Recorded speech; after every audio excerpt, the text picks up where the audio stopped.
Bongbong Marcos directive to stop corruption and to uplift the lives of every Filipino in accordance with the mandate of OIC Secretary Giovanni Lopez of DOTR, to address systemic corruption and irregularities in government-funded infrastructure projects, particularly in flood control programs and related public facilities, and the faithful execution of directives to uphold the transparency and accountability and integrity in public service. The Office of the Assistant Secretary of Land Transportation Office, or LTO, deemed it imperative to conduct a comprehensive inventory of all LTO-owned properties and infrastructure projects. During the conduct of said inventory, I personally observed that several infrastructure assets, despite being relatively new, remain unutilized and underutilized. The unusual observation prompted the further inquiry, including a review of the relevant project documentation through examination of existing audited reports issued by the Commission on Audit, or COA.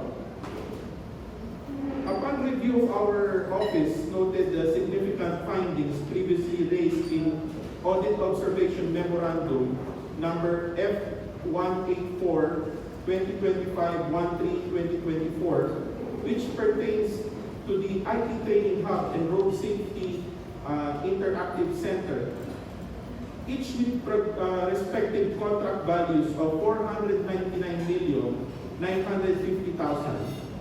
And the other building is 499,946,463. The COA report disclosed several serious observations, including but not limited to the following: improper use of the IT dormitory at no cost to its occupant, poorly maintained dormitory rooms, idle IT hub equipment, failure to develop required annual plans and program and prepare accomplished report in violation of Section 2 of Presidential Decree 1445, which mandates efficient and effective utilization of government funds.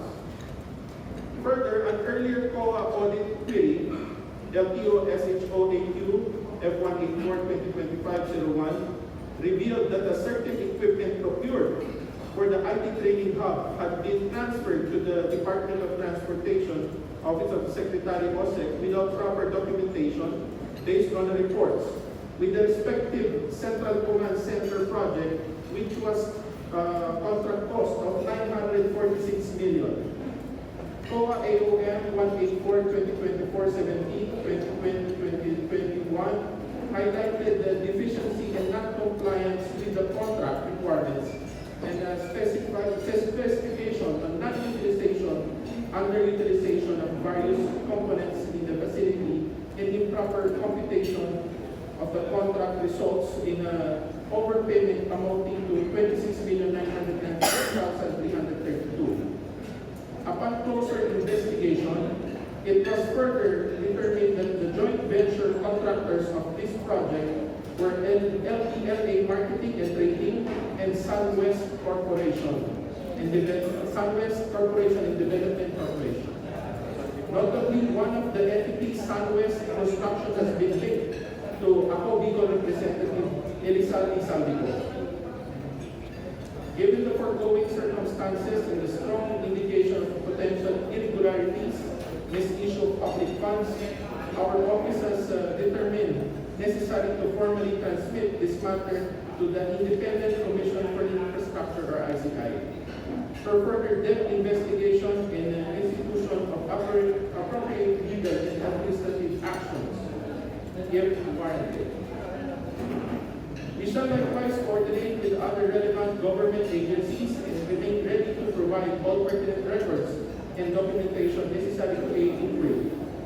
This statement is not issued for publicity nor draw attention to the LTO, but rather to fulfill our duty to the Filipino public, ensure that public resources are used efficiently and transparently.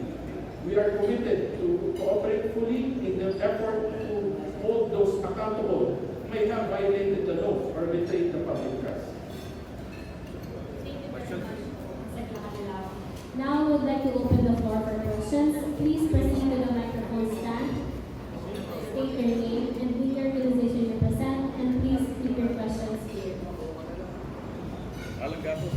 Hello po. Alan Gatos po from GLA.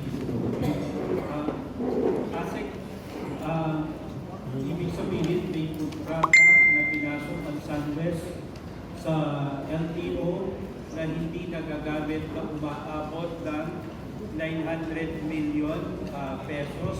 Pwedeng pakipaliwanag at pakidetalye po yung particular na proyekto na to at ito po ba nandito sa Central Office at kailan po ginawa itong proyekto na to at ano na ang status, sabi nyo nga, ililipat sa opisina ng Office of the Secretary ng DOTR, pero ano na nangyari dito sa proyekto na to? Okay, ganito po yan. Nung pumasok po kasi ako, in-audit ko lahat dito sa LTO. May napansin po ako na dalawang building, initially dalawang building, isang 499,950,000, close to 500 million, and isang 499,946,463, halos 500 million. Ang contractor po nun, yung SunWest. Ginawa po itong building na to, ang contract was in 2021, previous admin pa po. 2021, ang asset po ata ng time, hindi ako nagkakamali si Asset Galvante. So, three-story po yan. Familiar naman po ako sa construction kasi yun naman po ang linya ng aming pamilya. So, meron lang po ako na nakitang kailangan masilip mabuti. Kasi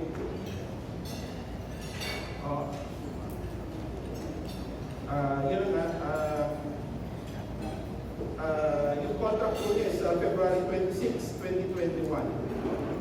So, kaya po agad po akong nag-report kay Secretary Giovanni Lopez regarding po dito kasi bilin po ito ng ating Pangulo na siliping mabuti kung merong mga irregularidad lalo na dito sa pinasok ko pong opisina.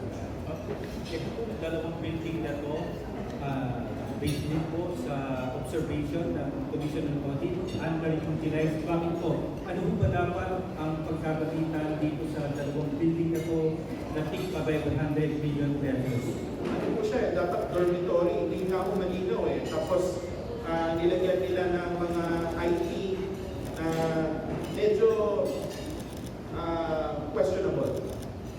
Hindi lang po yung dalawang building, meron po yung Central Command Center. Yung Central Command Center po kasi nagkakahalaga ng 946 million na hindi po gumagana. Asset pasensya na po, so itong dalawang tigpa 500 at saka itong command center, Magkaiba po. Tatlo po. pero yung sabihin po SunWest project po to. Opo. So sa kabuuan po halos 2 billion piso. Opo. So itong proyekto na nakuha ng SunWest na related dito kay ako Bicol Representative Saldico ay mayroong proyekto dito sa LTO compound po dito na aabot sa halos 2 billion piso. Opo, noong 2021. Na natapos pero hindi nagagamit. Opo. Kaya nung pumasok po ako, actually, nung mga unang mga nakaupo, hindi ko nila ina-accept. Apparently, yung pinalitan ko, in-accept niya yung building. Sino po pinalitan niyo? As former Asset Vigor, yung nasa TFRD ngayon, Asset Vigor Mendoza, tayo nga nung in-accept ito. So ibig sabihin, panahon ni Asik Galvante, natapos po ito o sinimulan po? Sinimulan po yung kontrata noong time ni Asik Galvante, February 26, 2021. Opo. Pagkatapos, kailan po natapos po ito at bakit kay Asik Vigor na po Hindi ko po alam kung kasi apparently may mga information na hindi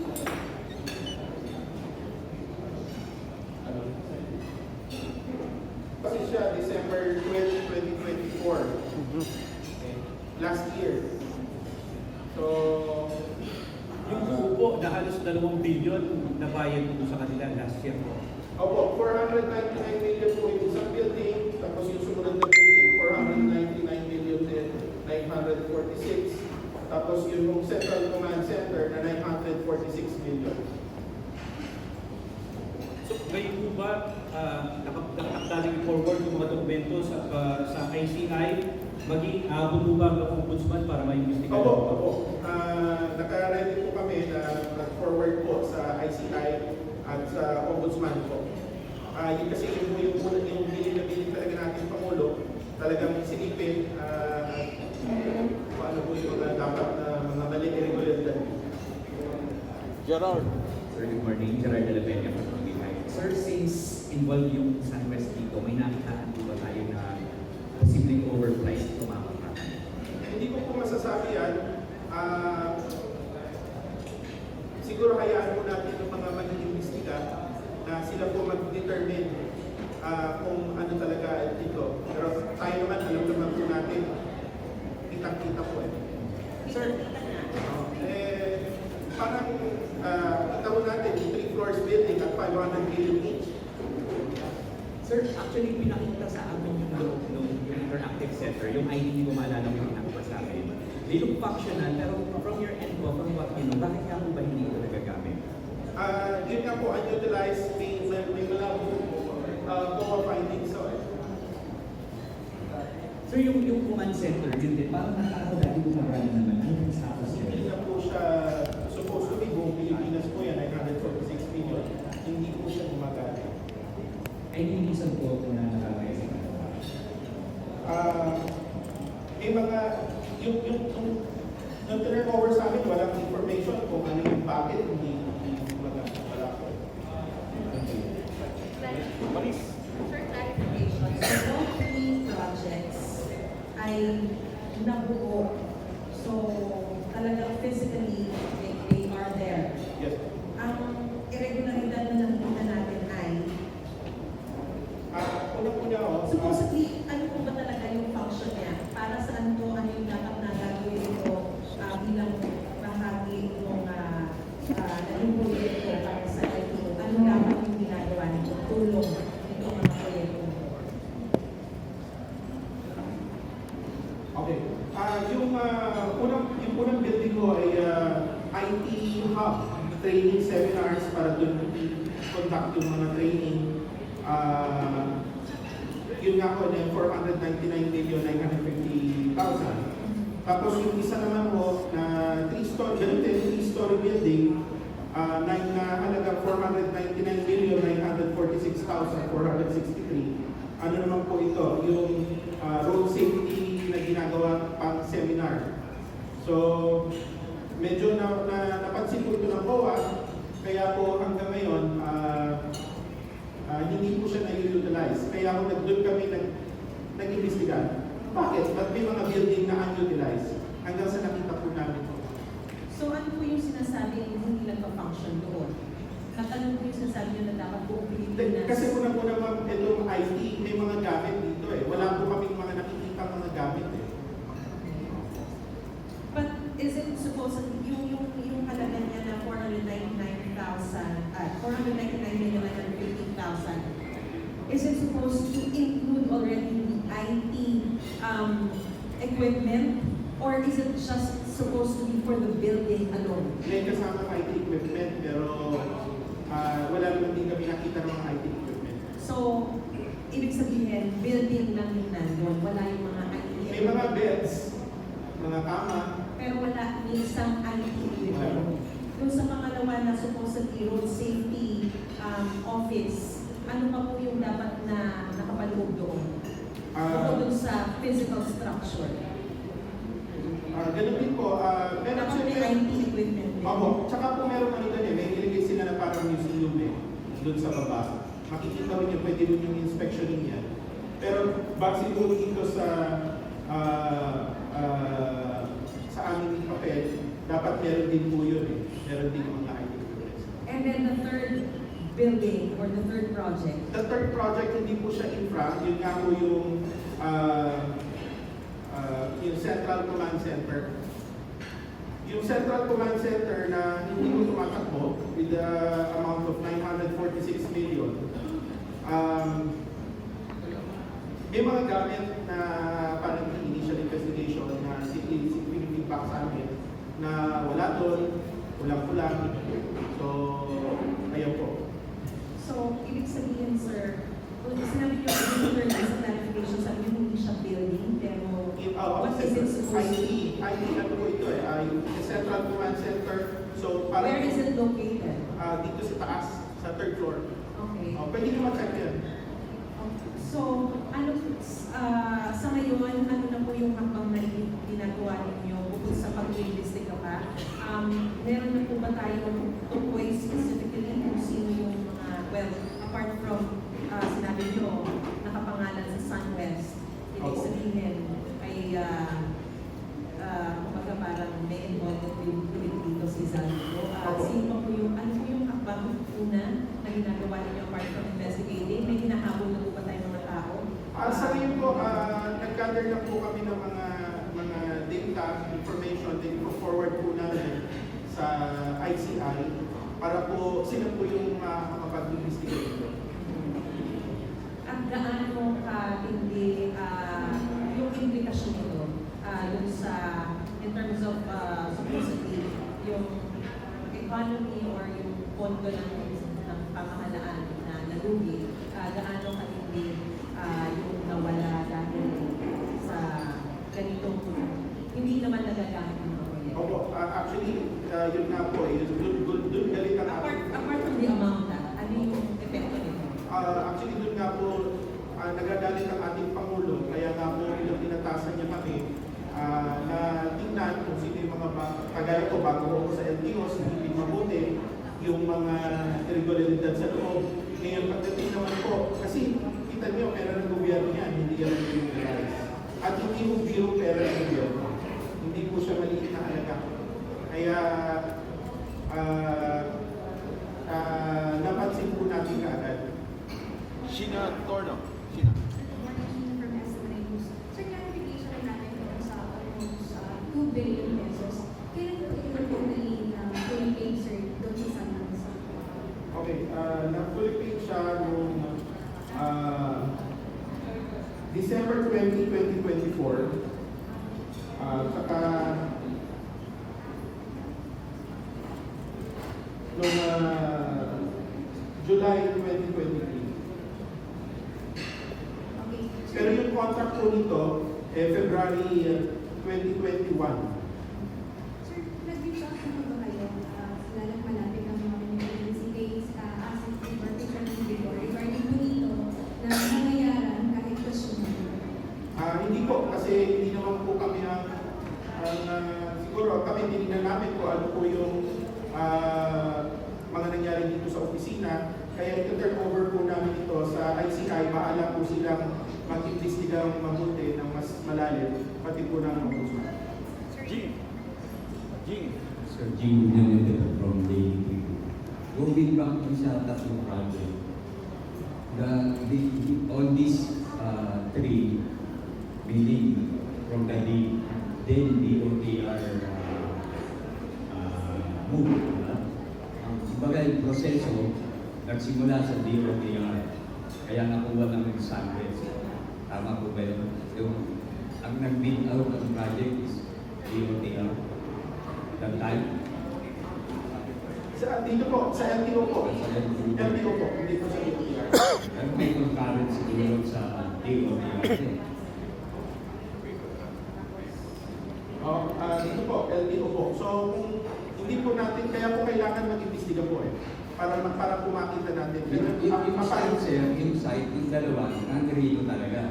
Yung dalawang building nandun po sa kabilang gilid, na 3-story lang yung 500 million, 3-story na building, nandun po sa kabilang gilid. Tapos yun pong IT, yung Central Command Center na 946 million, nasa taas po yan. Dito. Apo. Pero walang gamit. Meron po, pero yun nga po, defective. Tapos,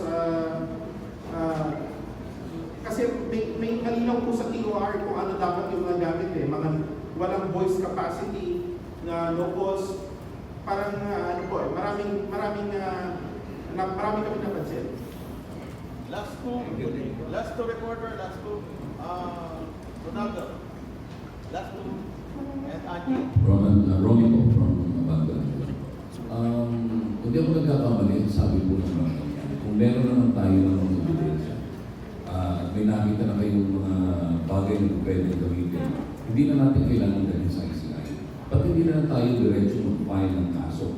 And then the probing, doon na lang mismo sa hearing, kung meron lang tayong kakasuhan dito sa Pinito. Para at least, makita nila na meron talaga tayong ginagawa. Kasi habang dumadaan sa ICI, tumatagal nila, nawawala yung interest eh. Opo, actually dinadaan lang po namin sa proseso, pero pati nga po ang ombudsman, humingi na rin kami ng tulong at mag-forward din po kami. Kaya dinadaan ko lang po sa proseso eh. Kaya po, yun ang aming nilito.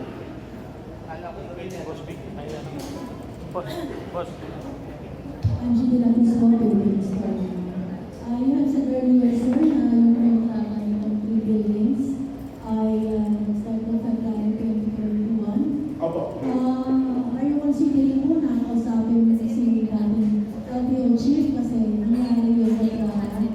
Ibang panahon niya. Siguro po, hindi kami, bahala po kung ang ICI or ang ombudsman ang kumausap, pero sila na po yung bahala doon. Kapag mga building na ito, may mga Mas pwede pa babalik sa lang. Isa lang, short lang, short naman tayo. Lahat sa operations nyo, hindi po ba ito nakapekto sa operasyon nyo sa LTO ngayon? Dahil yung mga gagamitin nyo na para sa Unang-una mo yung building, sayang. Kailangan mo namin ng LTO ng mga facilities, pero hindi mo siya na-utilize. Tapos ang laki-laki ng amount, sayang. Yung Central Command Center, kung gumagana mo yan, malaking tulong sa atin yan. Malaking tulong sa mga kababayan natin yan. Para naiiwasan yung mga pasaway sa kalye, koloro. So maganda sana kung naatay sa ayos. Sir, kung maganda po yung pagkakatayo ng building na tatlo, ayaw Boss, siguro, wala nga sir, short lang. gamitin na lang siya sa ibang Short, 5 follow-up. office para po mapakinabangan ng LTO. Opo naman. Yun din naman yung tinitingnan namin para magamit Ano yun. particular office ko? Sorry po. Ano bang particular na official na doon sa Sa kagaya ko ngayon, binubuo ko yung Special Operations Group under Assets Office para mo sabi ko na sa inyo, magtuloy-tuloy yung mga operations namin sa Coloro, mga smuggled na sasakyan, unregistered na sasakyan. Yun po. Malaking bagay po yan kung magamit namin yung building na yan. Malaking tulong. Sir, sa ibang sa Undas po, ano pong update dun sa delays ng mga courier sa pagdadala po ng mga plaka? Kasi ngayon po, ang Undas, marami pang couriers sa mga probinsya, walang plaka Opo, kagaya nga po nung nabanggit ko ng mula press call, temporary suspend with November 1 kasi nga merong tayong tinitingnan kung saan ba nagkakaroon ng problema, bakit hindi nakukuha ng mga kababayan natin yung mga plaka. Apparently wala tayong problema sa planta ng plaka. Meron tayong plaka. So, tinitingnan natin kung saan nagkakaproblema sa courier ba o sa baba yung para ng pagpapadala. So, magkakaroon po ako ng report niya next week sa inyo. Tinatapos ko lang po yung investigation pagdating naman po sa plaka. Magsasabit po ako ng report para po malaman din ng kababayan natin saka yung solusyon para po agaran po nilang makuha yung mga plaka nila. Boss, okay. Dalawa lang po kasi may flight si boss. Dalawa lang. Doon po sa binanggit po ninyo, sa na-discovery po ba ninyo, is this an implication that even LTO chiefs previously are liable in this irregular projects? And also, yung sinasabi nyo na nandiyan naman yung building, hindi po ba pwedeng lagyan na lang ng IT equipment at gamitin? Bakit hindi pwedeng ma-utilize? Una-una, yung liable, definitely no. Kasi kung may irregularidad, kung sino yung saan dumaan yan, ay talagang dapat siguro matanong.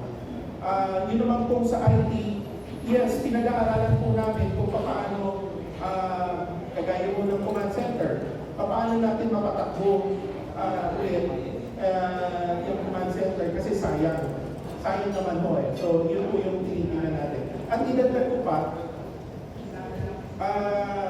last week may in-apprehend po kami na bus, okay, related to Dili. Bago ako pumasok sa LTO, meron pong bus company na na-apprehend nung ating regional offices sa regional office sa Calabarzon na yung ACMB bus. Galing Bicol po yan. Apparently may tumawag po at inipit-ipit yung ating regional director noong time na yun kasi may sponsor. Kaya po agaran ko, nung pumasok po ako dito sa LTO, pinagputos ko na hulihin agad yung bus na yun. Initial investigation, yung tumawag doon, noong time na yun, nung hinulihan, si Congressman Saldico. Kaya ko inutos ko agad nung pagpasok ko sa LTO na hulihin yung bus na yan. Kasi yung bus po na yun, involved sa Coloro. Nagsanis po kasi yun po bang the contract was signed between who? LTO was the attached agency or the agreement was between DOTR and SunWest? Hindi po, between LTO, Assistant Secretary Ed Galvante, at saka yung LA Marketing and SunWest Corporation, represented by Froilan Domingo. Yung source of funding ay galing po ng LTO. Yun ang dinidetermine ko po kung saan galing ang pondo.